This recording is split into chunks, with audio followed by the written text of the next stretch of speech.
عزیز ساتھیو، تزکیہ نفس میں اور ظاہر و باطن کی اصلاح میں اور تصوف و سلوک میں معاملات کی درستگی کو بڑا دخل ہے۔ یعنی اگر کوئی شخص بظاہر اللہ کا ذکر تو کرتا ہے، تسبیحات بھی پڑھتا ہے، نوافل بھی پڑھتا ہے اور اپنی جگہ نمازیں بھی پڑھتا ہے،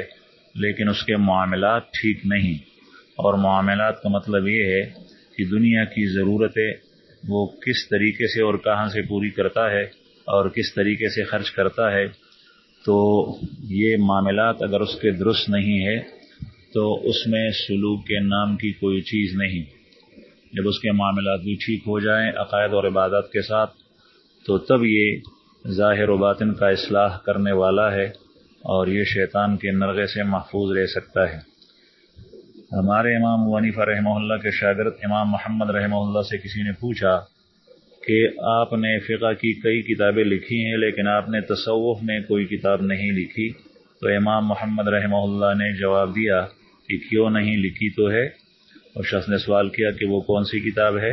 امام محمد رحمہ اللہ نے فرمایا کہ یہی جو حلال و حرام یعنی فقہی احکام ہے، معاملات، اس پر جو میں نے کتاب لکھی ہے یہی ہے۔ اور اس مختصر سے جواب کے اندر انہوں نے سائل کے سوال کو سمیٹا اور اس میں اشارہ اس بات کی طرف تھا کہ اگر کوئی شخص حلال و حرام میں تمیز کرتا ہو، حلال کو اختیار کرتا ہو اور حرام سے بچتا ہو، تو یہی اس کا تزکیہ ہو چکا ہے، اس کا دل صاف ہے۔ جس شخص کے اندر یہ چیز موجود ہو کہ وہ کسی کے مال کو بے جا اٹھائے، مثلا وہ کسی کے ساتھ ملازم ہے اور اس کے دفتر و دکان میں کام کرتا ہے اور اس کے دکان سے اور اس کے دفتر سے وہ خیانت کرتا ہے، نقد رقم اٹھاتا ہے یا سلف سودا میں خیانت کرتا ہے، تو بظاہر یہ شخص کیسا ہی تہجد گزار اور نوافل پڑھنے والا کیوں نہ ہو، یا دین کے مسائل پوچھنے والا اور سننے والا اور بیانات سننے والا کیوں نہ ہو، تو یہ شخص تصوف کے قریب بھی نہیں گزرا اور اس شخص کا اصلاح نہیں ہوا، کیونکہ اس کے دل کے اندر اللہ کا خوف نہیں ہے۔ اگر اللہ کا خوف اس کے دل میں ہوتا تو اس کو اس کا مالک نہ دیکھتا، یہ اس کے دفتر اور دکان سے کوئی چیز بغیر اس کی اجازت کے نہ اٹھاتا، یہ رشوت نہ لیتا، یہ سود نہ کرتا اور یہ کسی دوسرے حرام کام کے اندر اور حرام معاملات میں مبتلا نہ ہوتا۔ جب اس شخص کے اندر یہ چیز موجود ہے، خود دوسروں کو دینے سے گریز کرتا ہے اور اس میں بخل کرتا ہے اور دوسروں کا مال ناجائز طریقے سے ہڑپ کرتا ہے، تو یہ شخص کتنے ہی بیانات سنے اور بیان سن کر کتنا واہ واہ کرے، لیکن اس شخص کا تزکیہ نہیں ہوا اور اس کے ظاہر و باطن کی اصلاح نہیں ہوئی۔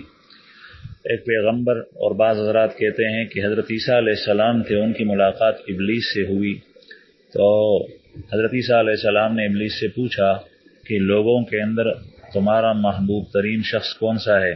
تو اس نے کہا وہ بخیل ہے، چاہے وہ بظاہر عبادت گزار اور مسلمان ہو۔ پھر انہوں نے پوچھا کہ تمام لوگوں میں سب سے زیادہ مبغوث ترین شخص یعنی جو آپ کو برا لگتا ہے وہ کون سا ہے؟ تو اس نے کہا کہ وہ سخی آدمی ہے، چاہے وہ فاسق و فاجر اور گناہگار اور نافرمان کیوں نہ ہو۔ تو پیغمبر نے جب وجہ دریافت کی تو اس نے کہا کہ اس کی وجہ یہ ہے کہ جو شخص بخیل ہے، چاہے وہ کتنی عبادت کرے، تو اس کو میں اس کے بخل کے راستے سے گمراہ کر سکتا ہوں، یعنی جو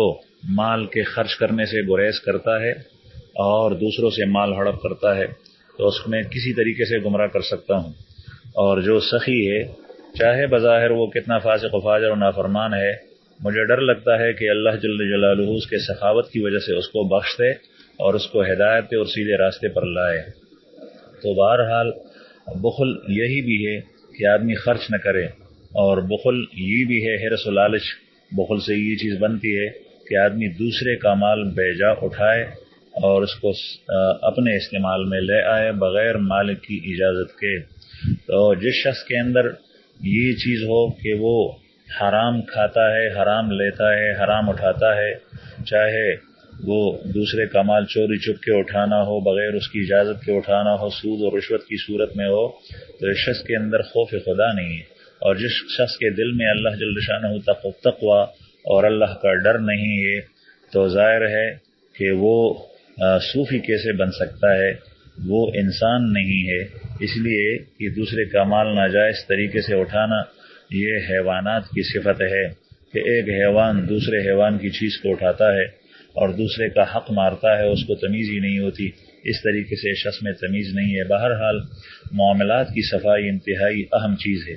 حضرت عمر بن عبدالعزیز رحمہ اللہ کے پاس ایک شخص آیا، اسی وقت وہ شخص بیٹھا رہا تو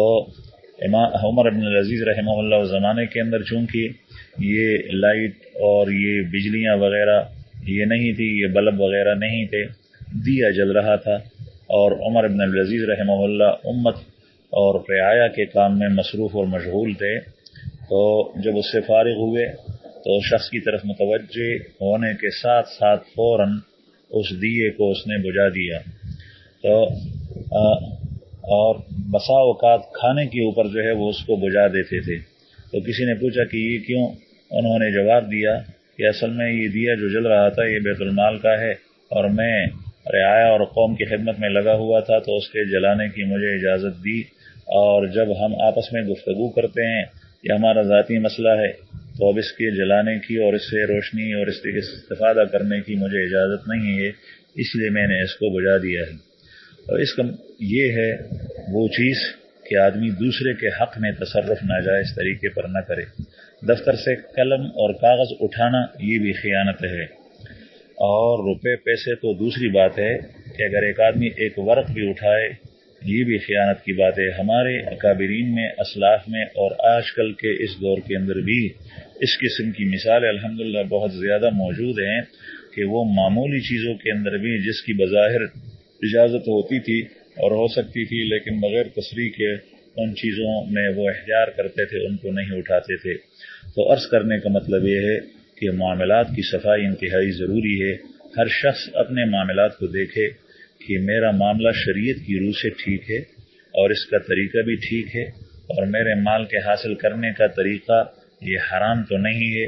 اور میں نے یہ چیز جو میں نے اٹھائی ہے اور میرے پاس پڑی ہے اور میرے جیب میں ہے اور میرے پاس جو پیسے ہیں یہ میں کہیں کسی کے حق میں بے جا تصرف تو نہیں کر رہا۔ اللہ تعالی ہمارے معاملات کی درستگی فرمائیں اور ہمیں اپنے خوف نصیب فرمائیں، آمین۔